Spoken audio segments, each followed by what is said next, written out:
Excelente, queridos alumnos. Vamos a ver si esta sí me puedo quedar un ratico que me vean la cara para que sepan que estoy aquí dando la clase con mucho cariño, como siempre, muy abandonada de parte de ustedes, pero bueno, ni modo, sus razones tendrán. Entonces, fíjense, vamos a la tercera y última hora de clase y aquí lo que vamos a hacer es entrar en la esfera monetaria. Dejar de lado la esfera real de la economía, de las transacciones de bienes y servicios y centrarnos en esta única mercancía que se intercambia por el resto de las mercancías, ¿ok? ¿Cómo se llama esa mercancía? Dinero. El hecho de que existe el dinero van a entender que implica que haya un fenómeno que se llama inflación.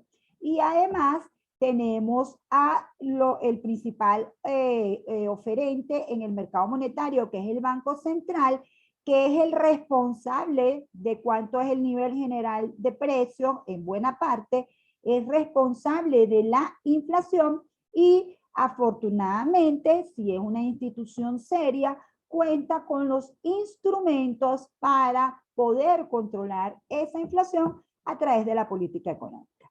Entonces, ¿de qué se trata esta unidad? Primero vamos a hablar del dinero, del concepto, de las funciones y de tipos de dinero. Luego, como en todo mercado, vamos a hablar primero de la oferta monetaria. Aprovechamos que hablamos de la oferta monetaria y entonces también hablamos de la política monetaria. Luego nos vamos al mercado de dinero y tenemos armadito allí nuestro mercado del dinero con su variable que va en el eje de las X, variable que va en el eje de la Y, su oferta de dinero, su demanda de dinero y cuál es el precio de equilibrio que se obtiene aquí, que no creamos mucho más suspenso. El precio de equilibrio aquí es la tasa de interés y la tasa de interés es un precio importantísimo para todas las decisiones financieras que se toman.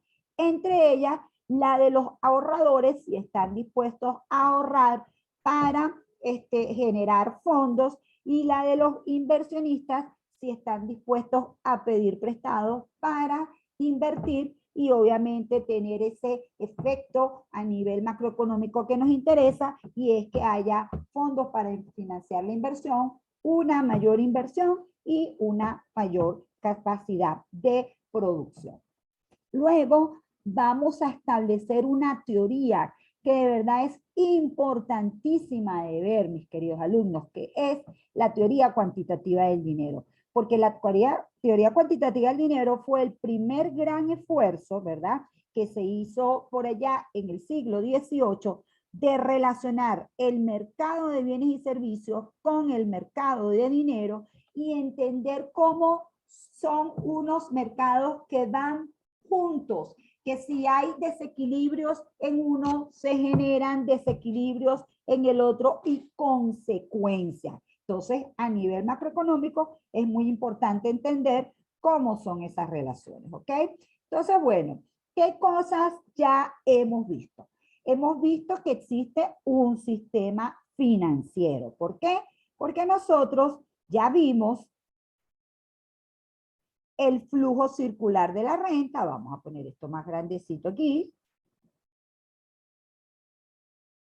Ya vimos el flujo circular de la renta y entonces nosotros vimos que hay una serie de interacciones entre los hogares, las empresas, el sector público y el sector externo, pero que a fin de cuentas ese flujo de bienes y servicios viene acompañado de un flujo monetario, de manera que esta producción de bienes y servicios, una parte se consume, pero la otra se ahorra.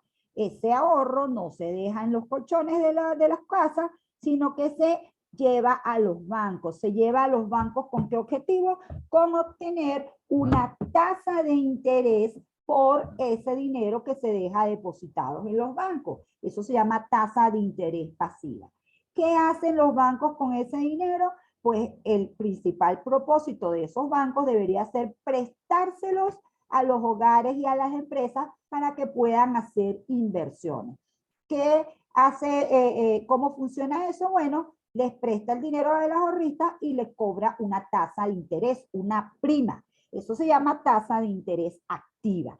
Y la ganancia de la intermediación financiera que hace este sector, que es a lo que llamamos el tener captaciones por un lado de los ahorristas y hacer colocaciones a los prestamistas, la van a obtener del diferencial entre la tasa de interés activa, que va a ser más alta, menos la tasa de interés pasivo. ¿Okay? Entonces, repito, estamos en este sector financiero.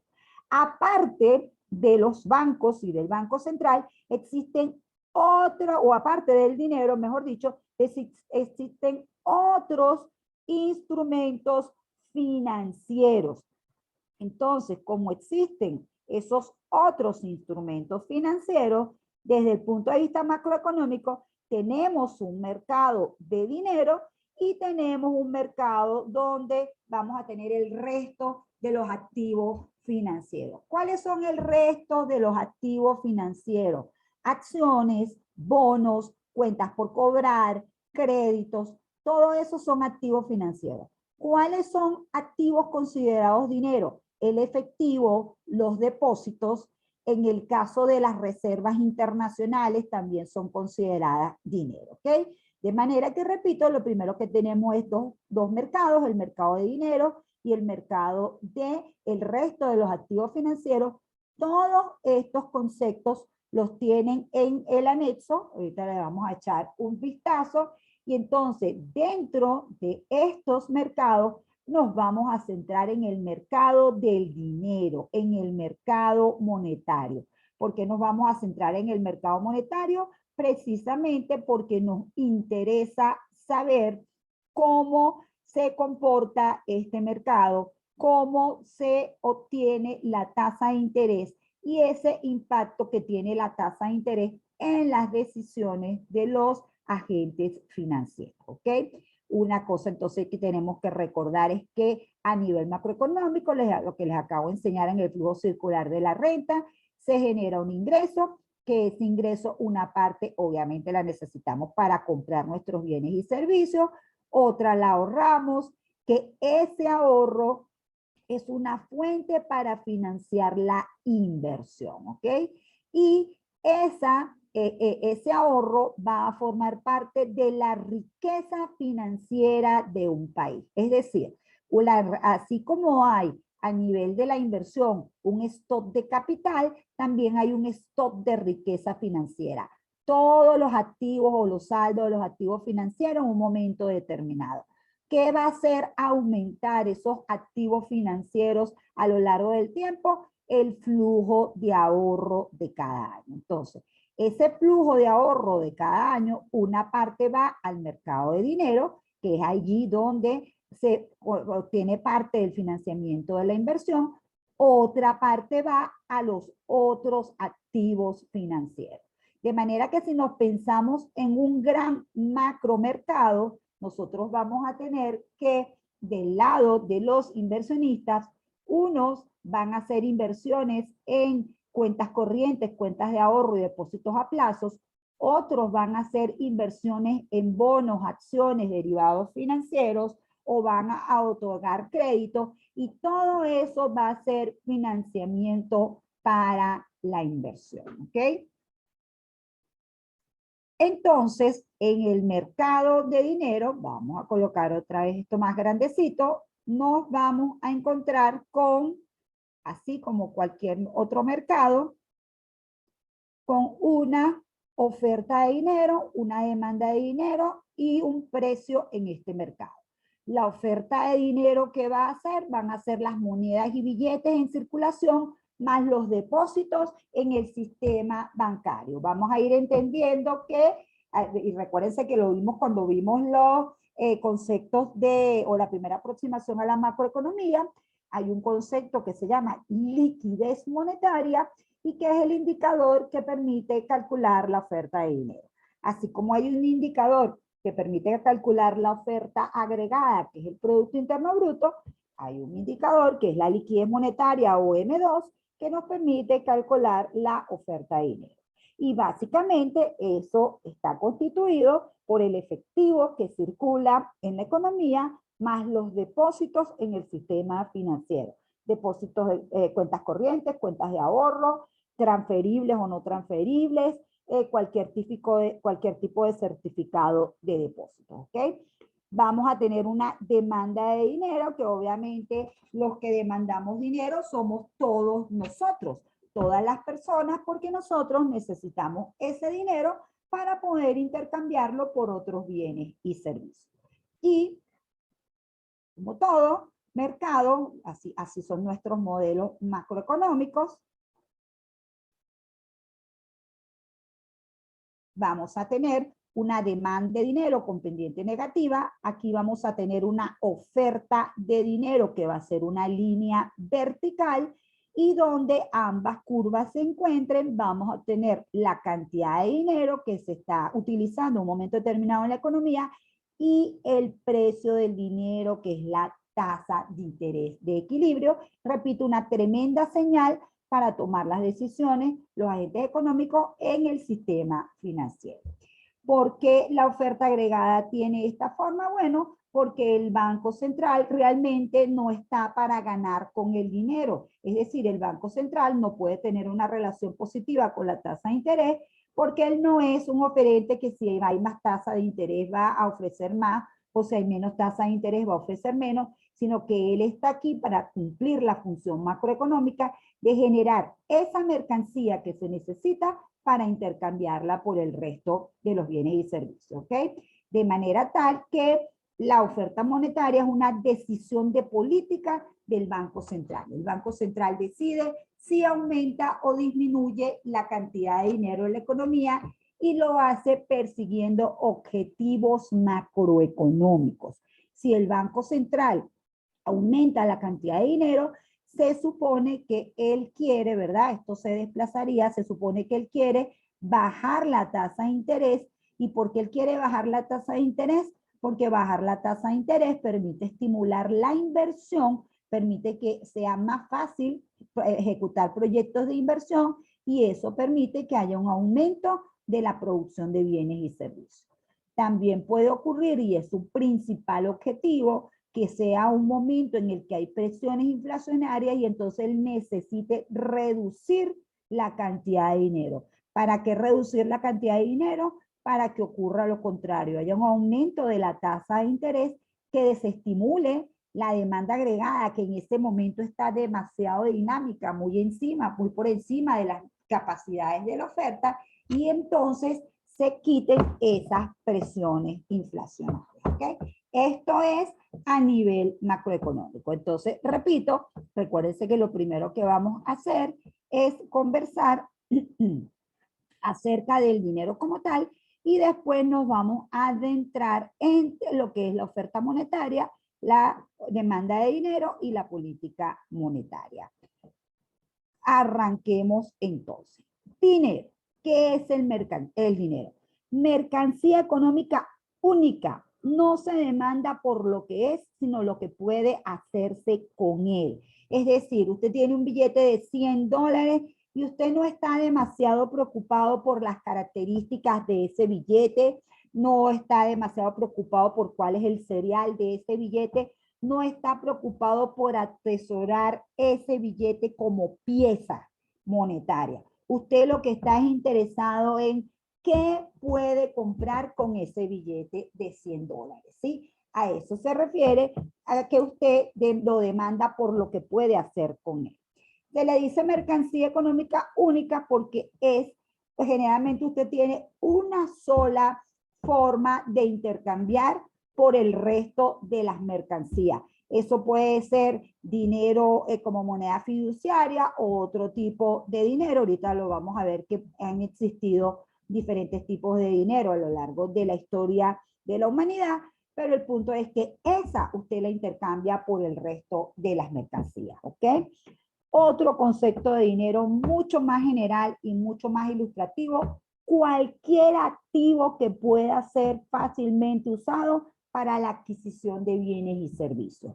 Desde el punto de vista macroeconómico, nosotros queremos dinero para poder comprar bienes y servicios.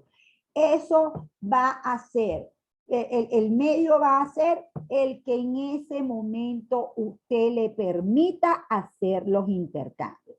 Fíjense, por ejemplo, el dinero es una mercancía que se intercambia por el resto de bienes y servicios. Son esas monedas y billetes que tenemos en nuestras manos o en nuestras cuentas bancarias. La cantidad que tengamos disponible de ese dinero nos hace sentir angustia o tranquilidad si es suficiente. Ese tipo de mercancía que la podamos usar para hacer los intercambios, ¿ok? Lo que tenemos en esta era moderna es una cosa que se llama moneda fiduciaria. ¿Qué es esto de moneda fiduciaria?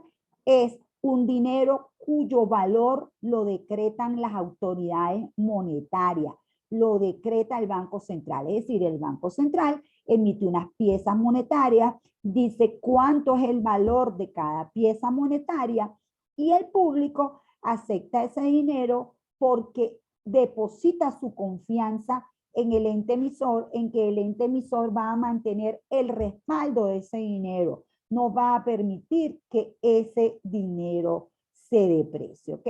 Si usted tiene un billete ahorita en la actualidad, incluido un billete de dólares, sigamos con los dólares que ahorita son los que sabemos que valemos, eso no está respaldado en oro, eso no está respaldado en plata, eso no está respaldado en ninguna otra mercancía. Eso solo está respaldado en la confianza que tienen las personas que poseen dólares, que la Reserva Federal, que es el Banco Central de Estados Unidos, va a ser capaz de mantener el poder adquisitivo de esa moneda. ¿Y cómo se mantiene el poder adquisitivo de esa moneda? Evitando que haya inflación, evitando que el aumento del nivel general de los precios sea importante, ¿ok?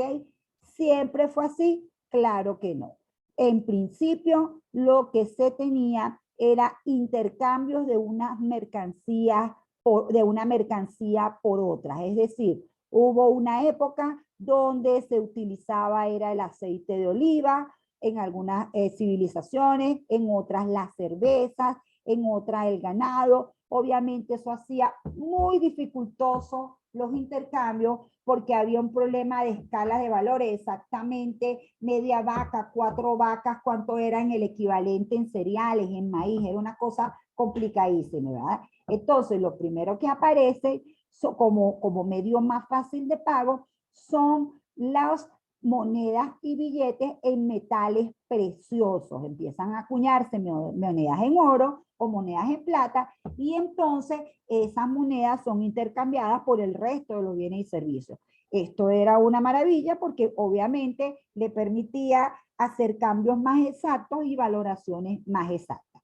Por supuesto, ese dinero llegaba a ser muy pesado para intercambiarlo, para tenerlo en los bolsillos. Entonces lo que ocurrió por allá en Escocia, que fue uno de los países más adelantados, es que empezaron a crearse individuos que aceptaban ese dinero, resguardar ese dinero y le entregaban un aval de que usted era dueño de ese dinero y eso era un papel que certificaba que usted era capaz, que usted poseía un activo importantísimo en oro y que podía intercambiarlo por otros bienes y servicios. De allí, ese fue el primer uso de lo que después se convirtieron en los billetes. Entonces, ¿qué son los billetes? Son unos papelitos que en su momento estaban respaldados en oro y plata, ¿ok? Entonces, eso empieza a dejar que la gente comprenda la verdadera esencia del dinero. Porque una vez que se confiaba en que ese billete costaba tanto, pues entonces ya las personas simplemente lo que hacían era intercambiar esos billetes por los otros bienes y servicios sin mayor problema, ¿sí? Obviamente, todavía quedaba esa sensación de que tenía que estar con alguna equivalencia en otra, en un metal precioso, ¿ok? Por allá, por los años de la Segunda Guerra Mundial, cuando ocurre todo el desastre que sabemos, se rompe la equivalencia que existía del patrón oro. Es decir, Cuando se crean los bancos centrales, entonces los bancos centrales generan unos billetes y dicen que equivalen a determinada cantidad en oro. Eso lo decían los billetes. Por allá después de la Segunda Guerra Mundial, se rompe el patrón oro. Ya después les voy a explicar por qué esas restricciones del patrón oro. Y entonces lo que ocurre es que se crea el dólar como esa moneda que está respaldada en alguna fracción de oro, y el resto de las monedas entonces están de alguna manera enlazadas con el dólar, ¿ok? Quiere decir que se crea, en vez del patrón oro, el patrón dólar. Obviamente se tenía mucha confianza en Estados Unidos y en la Reserva Federal, cosa que dejó de ocurrir en los 70. En los 70, Estados Unidos empezó a pasar por unos procesos inflacionarios tremendos, por unos desequilibrios macroeconómicos y turbulencia política, y resulta que todo eso hizo que se perdiera confianza en el Banco Central y en el valor de la moneda estadounidense.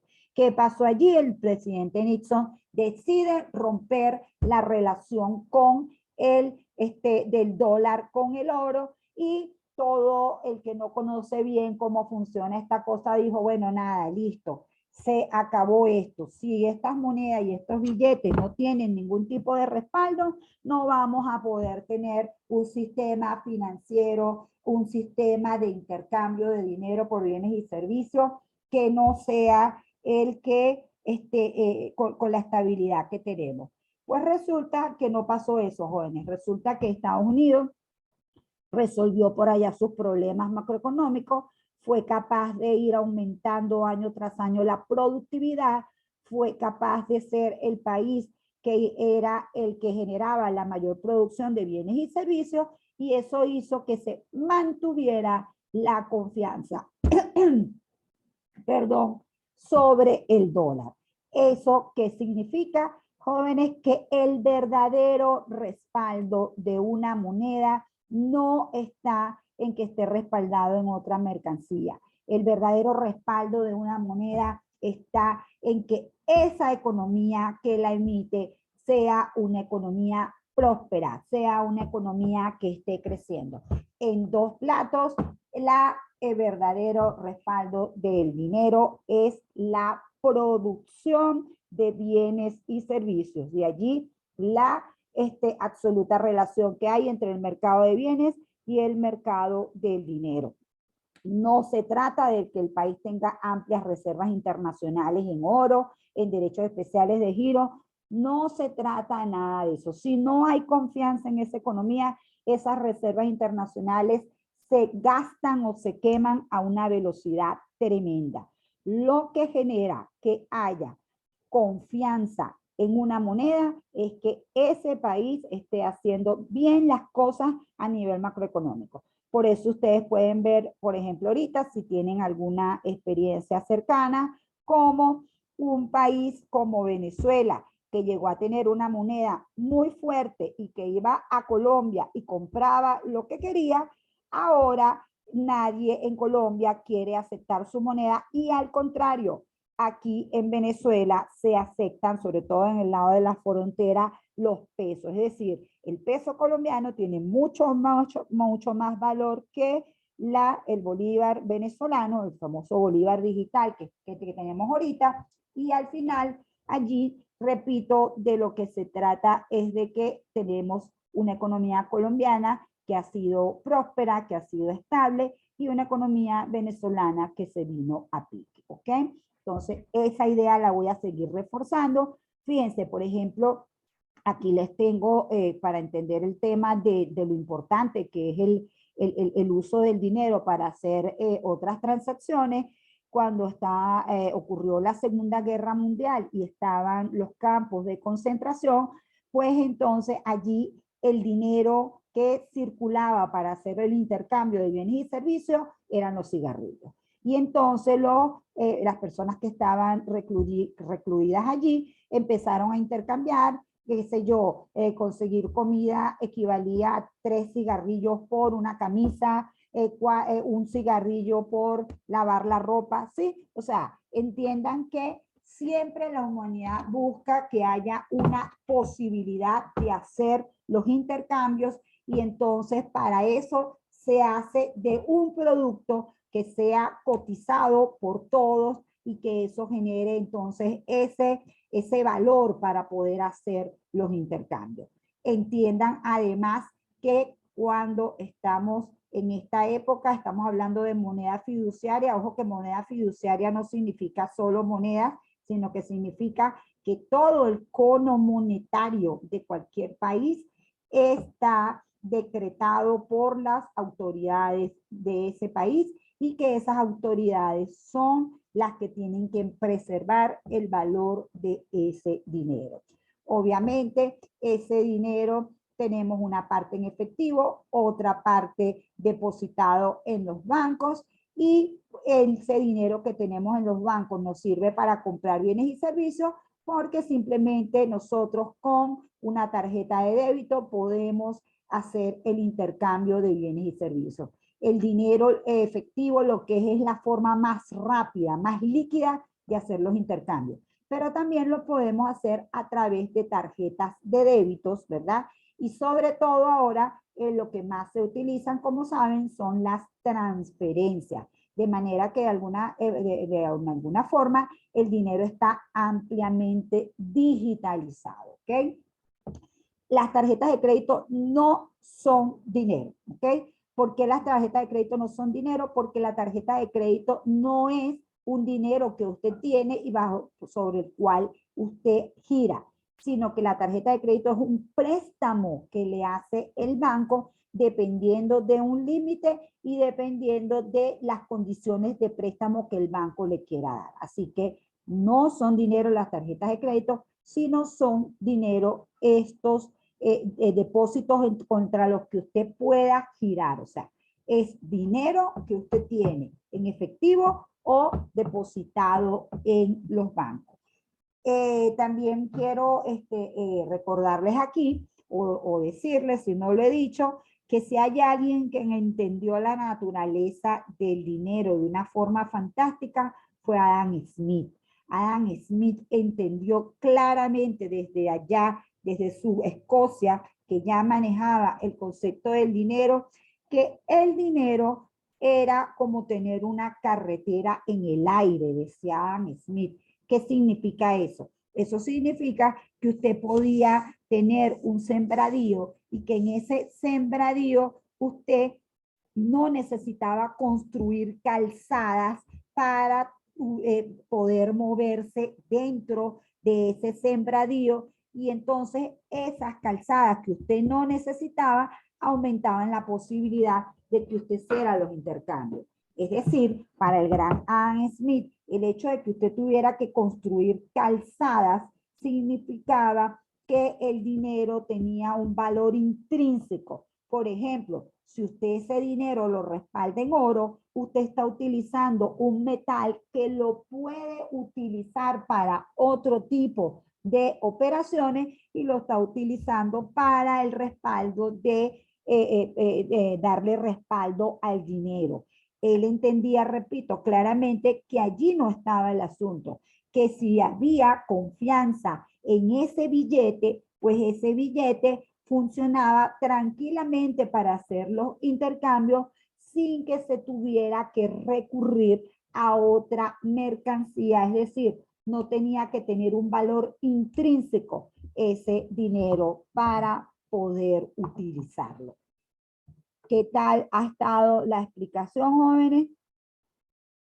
Repito, hoy por hoy la gente piensa que el dinero necesita respaldo en alguna otra cosa de que sea un activo financiero, oro, plata, dólares, cualquier cosa. De hecho, es muy común que la gente piense que el respaldo del dinero son las reservas internacionales.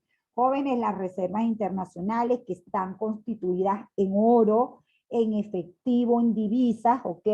En derechos especiales de giro, se necesitan. ¿Por qué? Se necesitan porque parte de los intercambios se hacen con otros países. y esos otros países no aceptan nuestra moneda nacional, aceptan una moneda distinta a la nuestra. De manera que efectivamente nosotros necesitamos poseer activos internacionales para poder dar garantía a los otros países que tenemos un activo distinto al nacional para poder hacer las transacciones, ¿ok?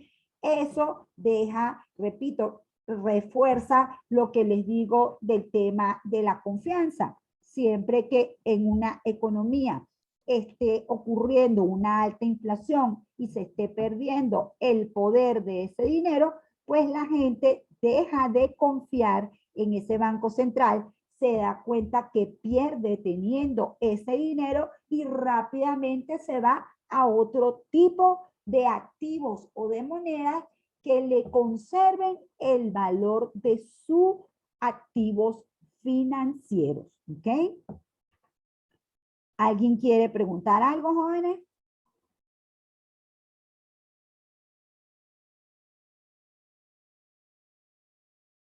¿No? ¿Sí me están entendiendo la idea? Ay, Rachel, estamos tú y yo nada más. ¿Sí se está entendiendo, mi reina?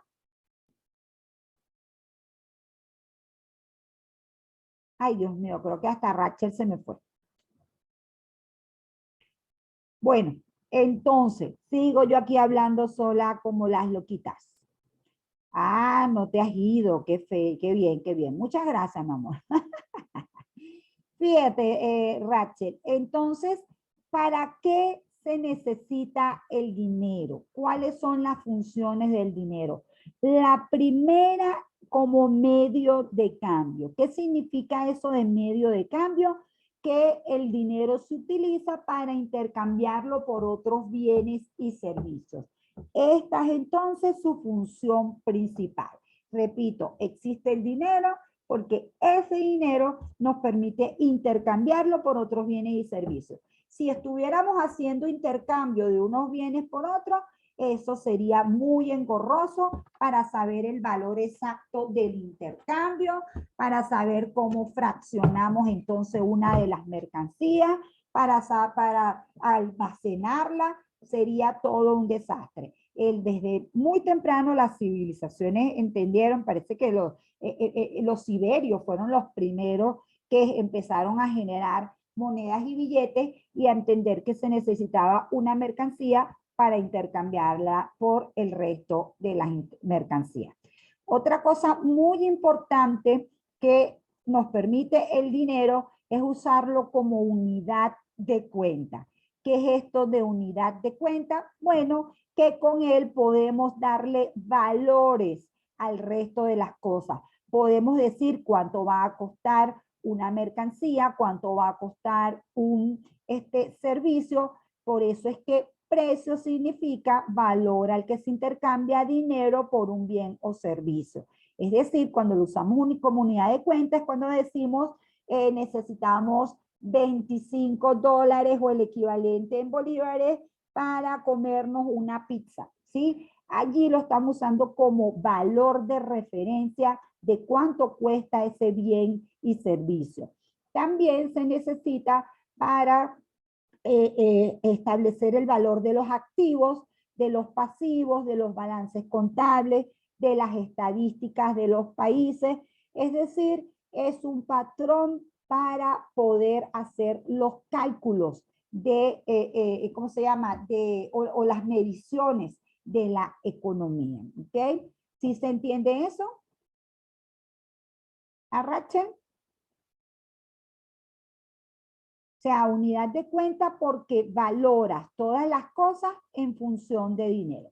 Y por supuesto, la más importante, o otra muy importante, perdón, todas son importantes, es como depósito de valor. Es decir, el dinero se atesora para mantener la riqueza.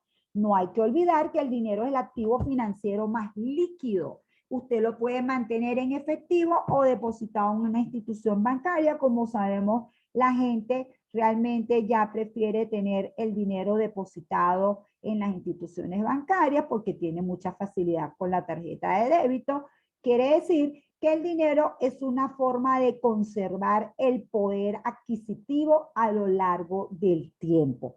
Si ese dinero no permite tener atesorarlo como riqueza, la gente deja de utilizarlo. Si este dinero no es bueno para hacer los intercambios, la gente se empieza a ir a otras, ¿cómo se llama? Monedas para hacer los intercambios. La gente no es tonta y la gente sabe intuitivamente o siguiendo a los demás cuando el dinero está perdiendo valor, es decir, cuando la inflación está generando la inflación es un monto tan alto que entonces termina perdiendo valor. ¿Qué mejor ejemplo para entender eso? El bolívar en Venezuela, ¿verdad? El bolívar en Venezuela se utiliza como depósito de valor, es decir, se atesora para mantener riqueza en lo absoluto. Solo se mantiene la cantidad de dinero que se necesita para hacer las transacciones. ¿Por qué todavía se hacen transacciones en bolívares y no todas las transacciones se hacen en dólares? Varias. Una, todavía hay una gran cantidad de personas que reciben son bolívares, de manera que esas personas que a juro reciben bolívares no pueden hacer otras transacciones, sino en el menor de los casos cambiar esos bolívares a dólares, pero tiene que trabajar en bolívares y de manera que hace las transacciones en bolívares. Otra, el bolívar sigue siendo la moneda de curso legal, sigue siendo con la que usted realmente puede hacer los intercambios de manera más fácil. Así que eso hace que todavía el bolívar sea un medio de cambio. Entonces usted utiliza solo el bolívar como medio de cambio, pero si es un dinero que usted sabe que va a tener inmovilizado por algún espacio de tiempo, inmediatamente o lo convierte en otros activos financieros, o lo cambia por otros bienes y servicios, o lo cambia por generalmente dólares y euros, que son las monedas utilizadas internacionalmente. ¿Todavía es unidad de cuenta? Sí, todavía es unidad de cuenta porque se utiliza para los balances generales, los estados financieros, para los precios, pero cada vez menos, ¿verdad? Es decir, ya realmente lo que nosotros hacemos o lo que hacen los comerciantes es que dicen cuál es el precio en dólares de la mercancía y después eso a través del tipo de cambio se lleva a bolívares. De manera que si nosotros vemos las funciones del bolívar en estos momentos, se utiliza como medio de cambio, muy poco como unidad de cuenta, solo para cosas obligatorias como el cálculo del impuesto sobre la renta y cosas así, pero ya no es utilizado para fijar los precios de los bienes y servicios. Generalmente la gente ya tiene sus balances en dólares y lo lleva después a bolívares, pero definitivamente como unidad de cuenta tiene muy pocas funciones o muy poco uso y como depósito de valor menos. Ahí sí es verdad que la gente está absolutamente clara en que el bolívar no mantiene ninguna función como depósito de valor. Es muy importante para mí que ustedes entiendan por qué es importante que las economías tengan su propia moneda, pero obviamente nos falta terreno para recorrer de manera de dar respuesta a esa pregunta. Entonces, bueno, ya tenemos, repito, tenemos lo que es el dinero, nos vamos a quedar con este concepto. Cualquier activo que pueda ser fácilmente usado para adquirir bienes y servicios, ¿ok? Nos vamos a quedar con este concepto de que lo que tenemos son moneda fiduciaria, es decir, todo el dinero de todas las economías del mundo no está respaldado en otras mercancías. Está decretado su valor por las autoridades económicas y la gente lo acepta porque siempre que el Banco Central sea capaz de preservar el valor de ese dinero, sabe que eso le va a permitir hacer los intercambios de manera mucho más sencilla, ¿ok? sabemos que entonces ha habido dinero mercancía, ha habido billetes o todavía los hay, y está la moneda fiduciaria, tenemos el dinero bancario y el dinero digital. ¿Cuáles son las funciones de dinero? Apréndanse esto porque esto fijo, uno lo pregunta. El dinero se usa como medio de cambio, unidad de cuenta, depósito de valor. Es decir, el dinero se utiliza para atesorarlo como riqueza, se utiliza como patrón de medida de para valorar todas las unidades monetarias, todo lo que se puede valorar en unidades monetarias en una economía, y se utiliza su origen principal para intercambiarlo por otros bienes y servicios. ¿Ok? Creo que con eso nos quedaría suficientemente clara esa parte, Rachel, a menos que tú tengas alguna pregunta.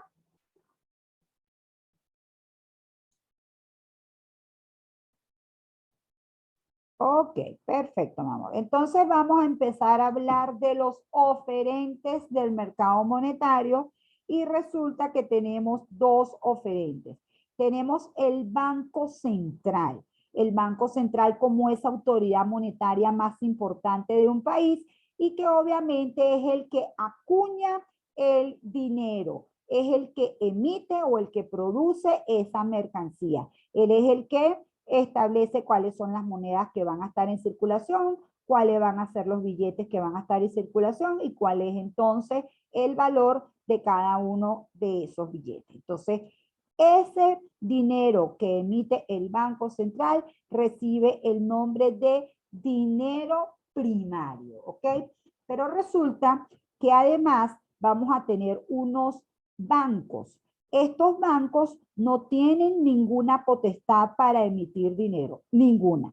Pero resulta que de la intermediación bancaria, es decir, del hecho de que los bancos estén todo el tiempo recibiendo ahorros y prestando dinero, eso los hace crear depósitos.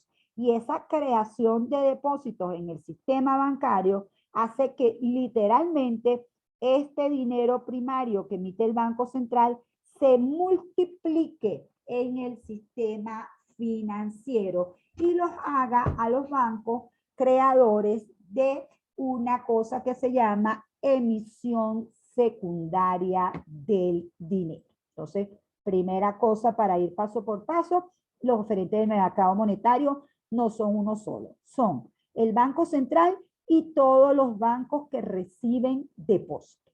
Ambos contribuyen a ofrecer dinero a la economía.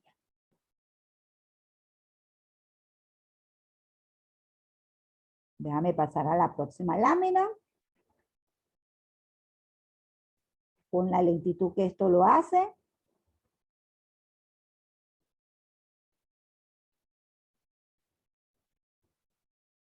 En la próxima lámina lo que vamos a ver entonces es cómo son las cuentas del Banco Central y cómo son las cuentas de un banco, porque de allí empiezan a desprenderse conceptos importantes que nos van a llevar a cuantificar la cantidad de dinero.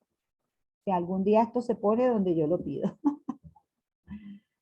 Dios mío. Listo. Ya está esta lámina que se llama ecuación macroeconómica del mercado de dinero. ¿Ya la ves?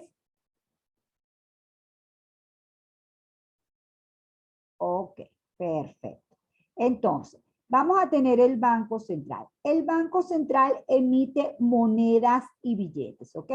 Vamos a tener a los bancos. Los bancos reciben el dinero de los ahorristas y eso se recibe en forma de depósitos. Ahora, ¿qué puede hacer el Banco Central con estos, los bancos con estos depósitos? Una parte se la van a prestar a los inversionistas, pero no le pueden prestar el 100%. Es decir, hay una parte que la tienen que dejar congelada, inmovilizada como reservas bancarias. ¿Qué son esas reservas bancarias? Son ese porcentaje de los depósitos que por ley tiene que estar depositado en el Banco Central. Y son una garantía de que estos ahorristas, cuando quieran retirar su dinero, no todo el dinero va a estar colocado en préstamo, sino que estos ahorristas van a poder disponer de su fondo cuando ellos lo necesiten. Entonces, la dinámica que se crea, ¿cuál es en un banco diariamente? Bueno, muchas personas van a hacer depósitos, otras van a hacer retiros, ¿ok?